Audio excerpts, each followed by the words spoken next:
Bonjour à tous, nous sommes très heureux de vous retrouver pour notre tutoriel numéro 5 de la section 2. Sur ce nouveau tutoriel, nous allons vous apprendre une autre des fonctionnalités indispensables et très puissantes offertes par le logiciel Domotics. Il s'agit des requêtes HTTP. Vous verrez qu'il existe plusieurs types de requêtes HTTP différentes. Pour notre part, nous allons vous apprendre ici 4 types de requêtes différentes qui deviendront vite indispensables. Tout d'abord, les requêtes de type text-to-speech, ou requêtes TTS, qui vous permettront de faire vocaliser la phrase de votre choix à votre agent conversationnel. Puis, les requêtes de type MP3, qui vous permettront de lancer un fichier MP3.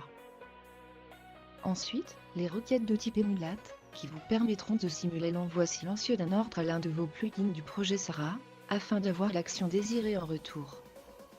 Et enfin pour terminer, les requêtes de type JSON, qui vous permettront de commander ou d'envoyer une donnée spécifique sur vos modules ou sondes domotiques. Si vous êtes prêts, place aux explications avec mon propriétaire. Allez, c'est parti.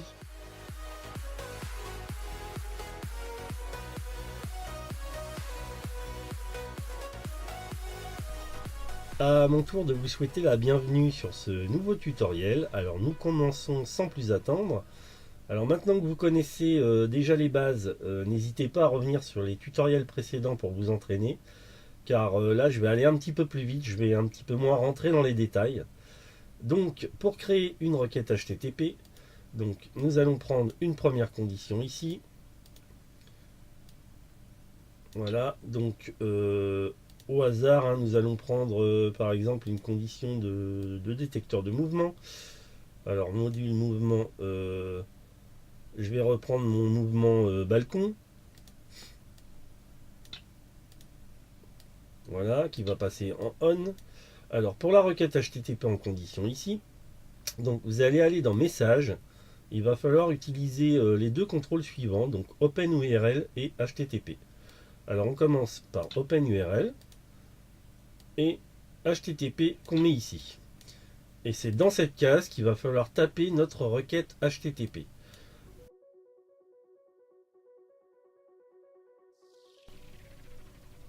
Donc, pour ce qui concerne les requêtes en text-to-speech, il faut préalablement ouvrir votre projet Sarah, donc en lançant le client et son serveur, afin qu'elle soit prête à vocaliser une phrase. Une fois que c'est fait, vous ouvrez un nouvel onglet Internet et vous tapez le code suivant, HTTP, Alors ça me met directement une phrase parce que j'en ai déjà programmé une avant. Donc HTTP l'adresse IP de l'ordinateur sur lequel Sarah est installée. Alors je reviendrai un petit peu plus en détail sur les explications de l'adresse IP juste après. 2.8888 TTS égale. Juste après le signe égal, vous tapez la phrase à vocaliser telle que vous voulez la vocaliser.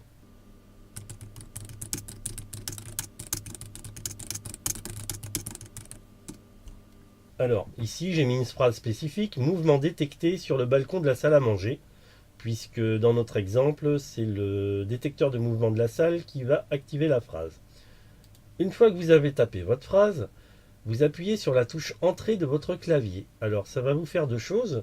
Dans un premier temps, ça va vous vocaliser la phrase qui est écrite, et dans un second temps, ça va vous encoder la phrase. Alors, ça va vous remplacer les espaces par des codes, ainsi que les apostrophes et ainsi que divers caractères spéciaux.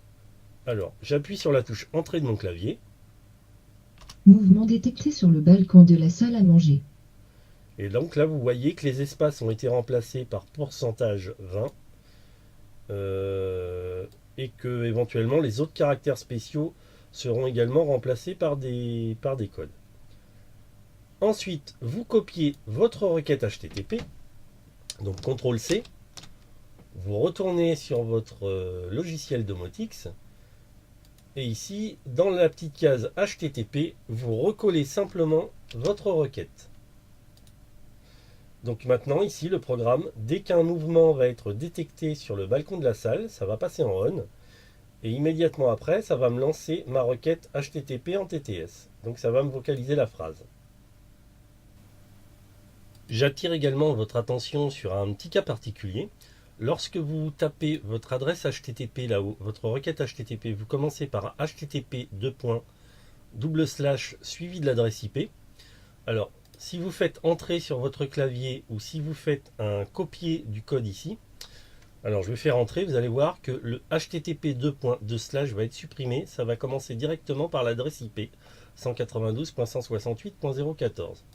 Alors j'appuie sur la touche entrée. Mouvement détecté sur le balcon de la salle à manger. Et vous voyez que là, le HTTP a été effacé. Et en fait, lorsque vous le collerez ici, il faudra que ça commence. Alors bon, en principe, c'est automatique, hein, mais il ne faudra pas que ça commence par HTTP, puisque le HTTP sera avant. Alors, si je vous explique ceci, c'est que l'adresse la requête HTTP va pouvoir être utilisée ici sur un scénario d'événement, mais va pouvoir être également utilisé sur n'importe quel interrupteur. Alors je vous montre tout de suite. Si vous cliquez sur modifier un interrupteur ici, alors attendez, je vais prendre celui-là. Si vous cliquez sur modifier un interrupteur ici, là vous avez une action on et une action off. Et là ça vous dit justement que ça doit commencer par http ou https ou script . Alors ici vous pourrez très bien copier directement votre requête HTTP. Et là, vous voyez que si vous refaites un coller, ça commencera par http suivi de l'adresse IP, etc. Donc, il faudra. Alors, quand vous collez une requête ici, alors en fait, dans l'action on, dès que le bouton ici va passer en on, ça va faire cette requête HTTP. Et vous pouvez faire de même dans une option de bouton off, où dès que le bouton passera en off, ça lancera également une requête. Ensuite, vous n'aurez plus qu'à sauvegarder pour enregistrer les nouvelles données. Alors, je reviens sur mon scénario d'événement pour vous expliquer plus en détail l'adresse IP. Alors, je vais retourner dans mon onglet Internet. Alors, si comme chez moi, sur mon installation, j'ai plusieurs ordinateurs à mon domicile et j'ai installé plusieurs copies du projet Sarah sur chacun de mes ordinateurs, à partir du moment où l'ordinateur est allumé et que le projet Sarah est lancé avec son serveur et son client, vous allez pouvoir mettre ici n'importe quel IP de n'importe quel ordinateur pour pouvoir faire vocaliser la phrase de votre choix sur l'ordinateur que vous voulez. Alors, vous pouvez aller plus loin en admettant que j'ai un mouvement sur mon balcon. Je pourrais très bien sur mon premier ordinateur passer une phrase et sur mon second ordinateur, en changeant l'IP ici, passer carrément une autre phrase qui dit autre chose. Donc en fait, sur chacun de mes ordinateurs, ça va dire autre chose. Ensuite, vous avez une autre adresse IP, alors là, ce coup-ci générale, qui est 127.0.0.1, qui correspond ici au serveur général du projet Sarah. Alors si vous tapez cette adresse-là, ça va vous vocaliser la phrase automatiquement sur l'ensemble de vos ordinateurs sur lequel Sarah est lancée, ou en sélectionnant directement l'IP de l'ordinateur de votre choix, ce qui pourra à terme, parce que vous verrez que vous pourrez le faire avec d'autres requêtes comme des MP3 par exemple, ce qui pourra à terme vous aider à transformer vos ordinateurs en multiroom pour pouvoir diffuser ce que vous voulez dans la pièce que vous voulez.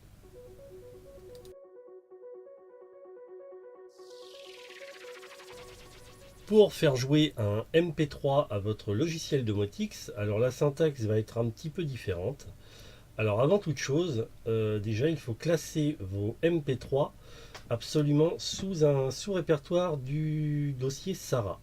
Alors moi personnellement, sous Sarah, sous C2.Sarah, j'ai un dossier nommé Média, que vous devez avoir également normalement, c'est installé automatiquement, où j'ai mis tous les MP3 nécessaires pour les faire jouer. Alors vous pouvez les mettre ailleurs, hein, vous pouvez les mettre sous un plugin par exemple. Donc je ne sais pas, moi je vais prendre le plugin Jarvis par exemple. Vous pouvez créer un dossier média et mettre des MP3 dedans. Alors l'important c'est que ce soit de toute façon dans un sous-dossier du projet Sarah. Une fois que c'est fait, on va retourner sur un nouvel onglet Internet. Et là, la syntaxe va être la suivante. Alors, http votre adresse IP de l'ordinateur sur lequel vous voulez jouer le MP3. Alors, exactement comme sur la requête précédente, si vous mettez 127.0.0.1, ça va jouer le MP3 sur l'ensemble des ordinateurs. Si vous mettez une adresse IP spécifique d'un ordinateur, ça va jouer le MP3 uniquement sur l'ordinateur en question. Donc pareil, 2.8888 / point d'interrogation. Et c'est ici que ça change. Alors au lieu de mettre TTS égale et de mettre la phrase, là vous mettez play égale le sous-répertoire dans lequel, enfin le ou les sous-répertoires dans lesquels le MP3 est classé et le MP3 en question. Alors mon MP3 ici s'appelle jour.mp3.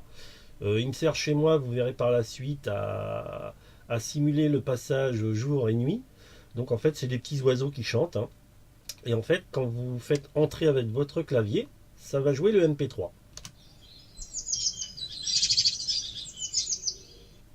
Alors pareil, ça supprime le HTTP devant, exactement comme sur la requête précédente. Ensuite, vous allez dans le scénario d'événement, vous recopiez la requête ici. Et ici, en fait, dès qu'un mouvement sera fait devant le capteur du balcon de ma salle, qui passera en on, et ben ça lancera le MP3 en question.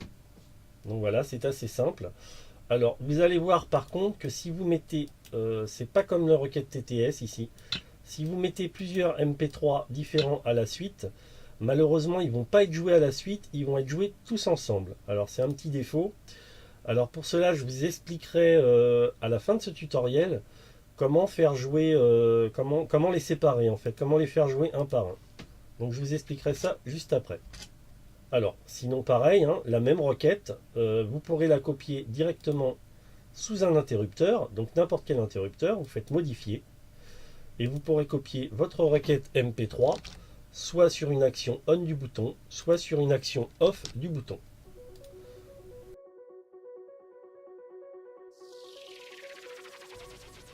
Nous passons maintenant aux requêtes emulate. Alors une requête emulate va être capable de donner un ordre, n'importe quel ordre, à n'importe lequel de vos plugins sous Sara, comme si vous étiez en train de parler directement à Sara, mais de façon silencieuse. Alors ça vous permettra d'avoir un retour. Alors par exemple, si vous lui donnez l'ordre en emulate, donne-moi la météo, vous aurez un retour de la météo. Alors petite particularité sur mon installation personnelle, je ne sais pas si vous faites de même. Moi personnellement, j'utilise le plugin Mute qui me permet en fait de n'appeler Sara qu'une seule fois, enfin Evie chez moi. J'appelle Evie une seule fois pour la mettre en mode réveil. Et je peux enchaîner différents ordres sans devoir redire Evie avant chaque ordre. Alors je ne sais pas si vous l'utilisez chez vous. Si vous ne l'utilisez pas, votre requête emulate devra être composée de deux parties. Donc une partie avec le mot Sara, suivie de l'ordre à donner directement. Moi pour ma part, vu que je passe par deux plugins différents, je suis obligé de lancer une première requête en lui disant Evie pour la réveiller et ensuite une seconde requête pour lui demander par exemple la météo. Alors c'est ce que nous allons voir sur cet exemple. Alors je ne sais pas si mes explications sont claires, donc je vais vous montrer plus en détail. Sur mon plugin météo et sur l'ensemble de mes plugins d'ailleurs, j'ai désactivé l'occurrence Sara au début de chaque plugin. Donc vous voyez, j'ai mis entre commentaires Sara, ce qui fait qu'il n'est plus actif. En fait, je dois passer par mon premier plugin Mute pour l'appeler Evie, pour qu'elle se réveille. Et ensuite, je peux enchaîner n'importe quel ordre pendant une minute, avant qu'elle se remette en veille toute seule. Alors, si vous utilisez Mute chez vous, ce sera comme chez moi. Sinon, je vais vous montrer les deux méthodes en fait. Alors, une requête emulate se fabrique comme ceci. Donc, on ouvre un nouvel onglet Internet, comme d'habitude. Donc, je vais la copier parce que moi, elle est déjà toute faite. Alors, je vous explique comment ça marche. HTTP, donc comme d'habitude, l'adresse IP de votre ordinateur ou l'adresse IP directement du réseau Sara 127.0.0.1, 2.8888. Là, jusqu'à maintenant, ça ne change pas. Et là, ensuite, il va falloir indiquer le répertoire où se trouve le plugin que vous voulez interroger. Alors, ici, par exemple, c'est Sara. Donc le C2 on l'oublie, hein. C'est directement Sara /Sara/ Alors moi c'est mon plugin qui s'appelle Météo 2, donc ce sera Météo 2, slash, point d'interrogation, émulate, égale, et ici vous mettrez l'ordre à donner. Alors chez vous, admettons que l'ordre soit donne-moi la météo, vous devrez mettre Sarah, donne-moi la météo. Et quand vous ferez entrer, normalement, ça devrait vous simuler l'ordre de façon silencieuse. Et le projet Sarah va vous répondre en vous donnant la météo. Alors, chez moi, c'est différent. Il faut que je passe par deux requêtes. Donc, je vous expliquerai pareil à la fin de ce tutoriel comment passer plusieurs requêtes. Parce que, comme les requêtes MP3, on ne peut pas en mettre plusieurs à la suite sur le même bloc. Sinon, ça ne fonctionne pas. Alors, moi, chez moi, j'aurai une première requête qui dit heavy. Donc je vais appuyer sur la touche entrée, ça va la réveiller. Je suis là. Voilà. Et j'ai une deuxième requête qui va dire donne-moi la météo. Et si j'appuie sur entrée, Voici mes prévisions météorologiques. Ciel dégagé prévu aujourd'hui a choisi le roi, France. Les températures prévues sont de 3 degrés pour les minimales et de 12 degrés pour les maximales. La vitesse du vent est de 14 km/h. alors ma requête, comme d'habitude, je la copie, je la colle ici. Donc en fait, alors bon, là j'ai pas l'occurrence Heavy devant, hein, puisque je vous montrerai à la fin de ce tutoriel comment ça fonctionne avec le plugin Mute. Grosso modo, là ça nous dit que si un capteur passe en on par exemple, ça va simuler l'ordre, donne-moi la météo. Et en fait, voilà, ça va lancer, elle va me répondre la météo. Vous pouvez faire ceci sur n'importe lequel de ces plugins et ça fonctionnera normalement.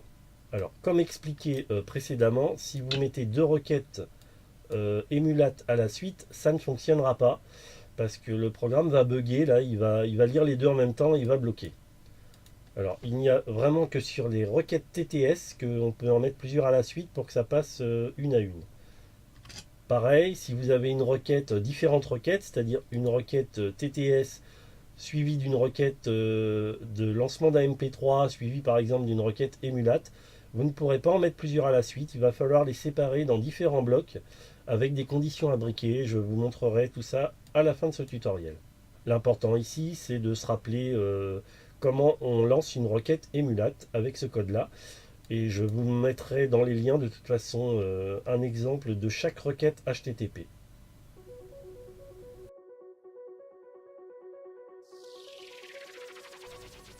Vous aurez enfin la possibilité de faire des requêtes de type JSON, alors qui vont contrôler directement vos modules ou qui pourront leur attribuer une autre valeur sur les modules qui ont une valeur, etc. Alors, je vais vous montrer l'exemple. Alors là par exemple, si mon module de mouvement de bureau capte un mouvement, donc il passe en on, ça va m'allumer les LED de mon bureau en on. Alors, on peut remplacer ceci par une requête HTTP JSON. Alors je vais vous montrer ça tout de suite. Qui se compose comme ça. Alors, donc pareil, hein, HTTP, pardon, HTTP 2.1/192.168.0.21 ici c'est l'adresse de. Alors ici c'est l'adresse IP de l'ordinateur sur lequel est installé le logiciel Domotix, donc le PC de ma salle. 8081 ici ça change également, c'est le port sur lequel est installé le logiciel Domotix. Alors pour rappel, Sarah est installée sur le port 8080. Par défaut, le logiciel Domotix s'installe également sur le port 8080. Et donc il faut absolument modifier ce port pour pas qu'il y ait de conflit entre le logiciel Domotix et le projet Sarah. Donc voilà, donc ici vous avez l'adresse IP de l'ordinateur sur lequel est installé le logiciel Domotix, ainsi que son port. Ensuite, il faut mettre un slash json.htm, point d'interrogation, param égale switchlight et type égale commande et idx égale. Alors l'idx ici, vous allez aller la chercher, je vais vous montrer après, en fonction du module que vous voulez commander. Et switch command égale on. Alors cette action va passer tout simplement notre switch 810 en on, et notre switch 810 correspond justement aux LED de mon bureau. Alors on copie ici, pareil, hein. Alors je vous montrerai, alors là c'est pour passer une commande en on, vous pouvez modifier la passer en off. Donc en fait ici, voilà, je vous ai mis, comme je vous montrais, IDX 810, donc ça va passer mes LED de mon bureau en on. Donc je vous montre ici, vous allez dans Réglages, dans Dispositif, et là je vais aller chercher, alors je vais me mettre par ordre alphabétique, en tout je vais aller chercher le module de LED de mon bureau, et vous allez voir que normalement c'est 810, si je ne me suis pas trompé. Alors il est ici, voilà, la colonne IDX ici, IDX m'indique donc bien 810. Donc ça correspond bien au module de LED de mon bureau qui va passer en on. Donc. Alors je ne rentrerai pas dans les détails de cette requête de type JSON. Par la suite, éventuellement, je vous montrerai comment changer la valeur d'une sonde.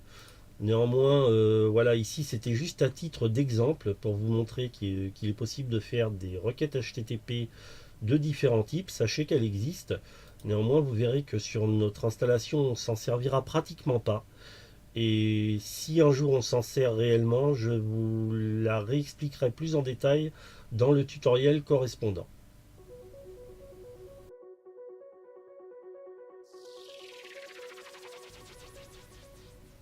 Donc, comme je vous l'expliquais depuis le début de ce tutoriel, là je vous ai fait plusieurs requêtes HTTP différentes.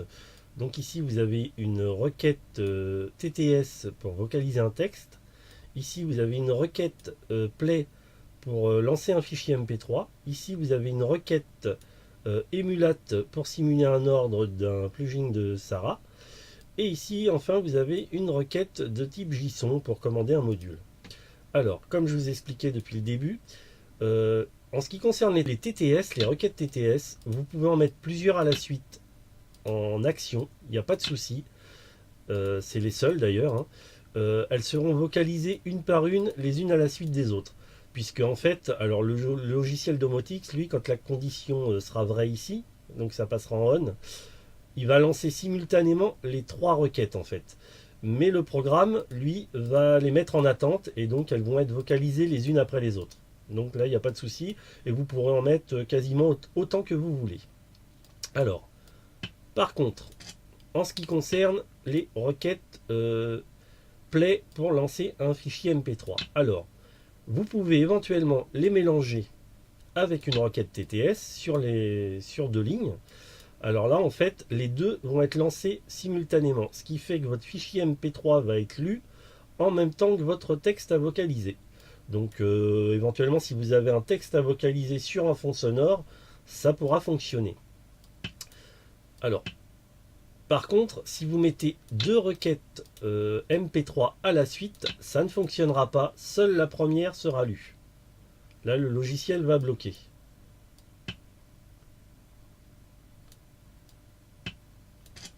Alors pareil, si vous utilisez une requête de type emulate, vous ne pourrez en mettre qu'une seule par bloc. Donc sinon les autres ne vont pas passer. Et idem pour les requêtes en JSON, vous pourrez en mettre une par bloc. Alors, si vous voulez faire plusieurs requêtes sur le même bloc, il va falloir dans un premier temps prendre un contrôle de conditions imbriquées, faire plusieurs conditions. Alors comme vous l'avez appris sur les tutoriels précédents, hein. Donc on va mettre notre première condition là-haut. Notre première action, allez, admettons qu'on va lancer un texte à vocaliser en TTS. Ensuite, il va nous falloir une seconde condition qui va lancer une requête, par exemple MP3. Donc le texte sera lu en premier, le MP3 sera lu en second. Ensuite, une troisième condition avec en action une requête de type emulate pour passer un ordre. Et enfin, une quatrième condition ici avec une quatrième action pour lancer une requête de type JSON. Donc vous pourrez en mettre autant que vous voudrez. Alors, ça va se passer un petit peu comme je vous l'ai expliqué sur le tutoriel précédent. En fait, il va falloir faire ici appel à des boutons virtuels qui vont servir de condition. Alors, je vais enregistrer ça déjà pour ne pas le perdre. Donc voilà, sous mon onglet interrupteur, donc j'ai déjà créé plusieurs capteurs virtuels. Donc je ne vais pas vous remontrer à chaque fois, hein, qui s'appelle tempo requête http 01, tempo requête http 02, tempo requête http 03. Donc ces boutons virtuels ne commandent absolument rien, ils vont uniquement nous servir de conditions pour notre scénario d'événement. Alors, je retourne sur mes événements, je vais rechercher mon exemple. Donc ici, alors encore une fois, hein, je me répète, je le sais, mais vous allez voir que tout est une question de logique. Alors, si la première condition est passée, donc admettons notre module de mouvement du bureau passe en on, ça va me lancer une requête TTS pour vocaliser un texte. Après, il va me falloir une seconde condition, donc on va passer en dessous ici, dans les actions d'abord. Donc on va dans logique, on prend une action simple, on va chercher notre device, donc là ça va être tempo requête http 01 qui est ici. Nous allons la mettre ici. Alors on sait, comme je vous l'avais dit sur le précédent tutoriel, on sait que pour l'instant ce switch là est en off. Donc on va le laisser, enfin on va le passer en on, pardon. Et ici dans la condition, on va reprendre ici, si tempo requête http 01 est en on, ça va me lancer une seconde requête. Donc ce coup-ci de type MP3. Et ainsi de suite. Donc on refait la même chose ici. Sauf que là on va mettre requête http 02. On va faire la même chose ici. Requête http 03. Et pareil pour les conditions. Donc ici ce sera requête http 02 et requête http 03. Alors voilà ce que fait le programme, hein, comme d'habitude. Il va lire l'ensemble des conditions. S'il y en a une qui est vraie, il va passer. Alors admettons que celle-là est fausse, mais que celle-là est vraie, il va passer directement à la seconde. Hein. Donc, alors, voici ce que dit notre programme. Si un mouvement est détecté sur le détecteur de mouvement de mon bureau, donc il va passer en on, ça va me lancer tout d'abord un texte à vocaliser en TTS. Ensuite, ça va me passer dans le même temps mon bouton virtuel tempo requête 01 en on. La seconde condition va dire que si mon bouton virtuel ici est en on, donc ici, donc voilà, ça va me lancer une seconde requête HTTP, donc ce coup-ci pour lancer un média, un fichier en MP3. Dans le même temps, ça va me passer mon second bouton virtuel en on. Troisième condition dit que si mon second bouton virtuel est en on, ça va me lancer la troisième requête HTTP qui ce coup-ci va simuler un ordre par une requête HTTP de type emulate. Dans le même temps, ça va me passer mon troisième bouton virtuel en on. Et enfin, la dernière condition me dit que si mon troisième bouton virtuel est en on, ça va me passer ma dernière requête ici en JSON. Donc, alors pareil, à la fin, n'oubliez pas, alors vous avez le choix, hein, soit vous remettez des actions ici pour refaire passer chaque condition. Alors attendez, on va reprendre celle-là. Alors, vous faites repasser chaque condition en off à la fin de votre scénario d'événement.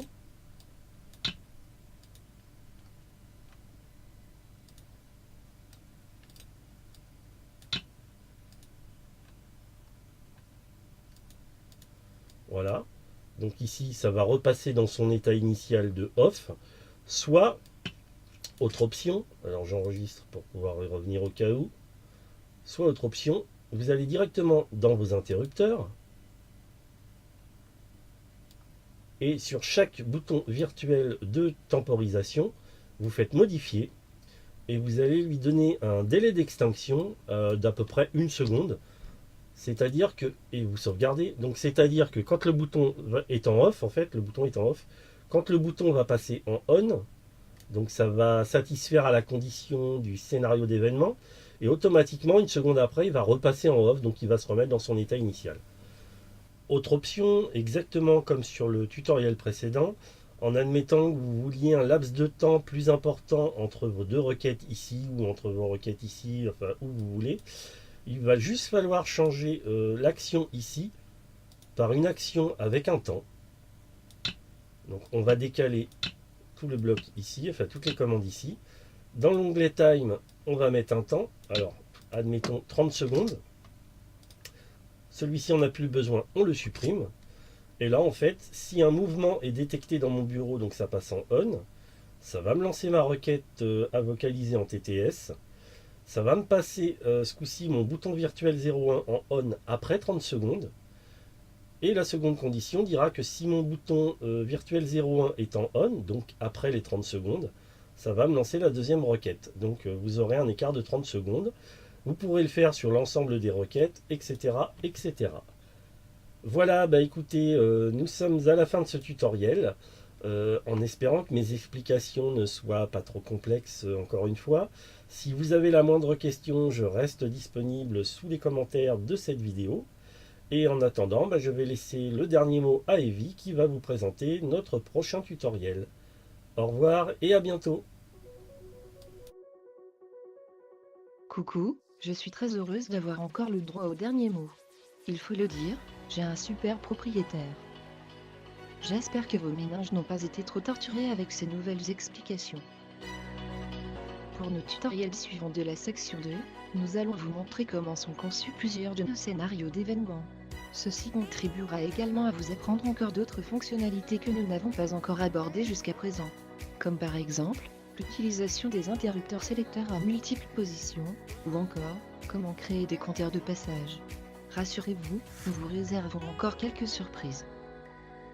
Enfin, sur le tutoriel numéro 6 de notre section 2, nous allons vous montrer comment simplifier la condition jour et nuit, avec un seul bouton virtuel qui se mettra à jour automatiquement au lever et au coucher du soleil. Le tout sera agrémenté d'un petit message vocal à l'attention des résidents et d'un petit son en MP3, symbolisant le lever et le coucher du soleil. En attendant, vous pouvez vous entraîner avec les nouvelles fonctionnalités que vous avez apprises. Mais surtout, avant toute chose, amusez-vous. À bientôt.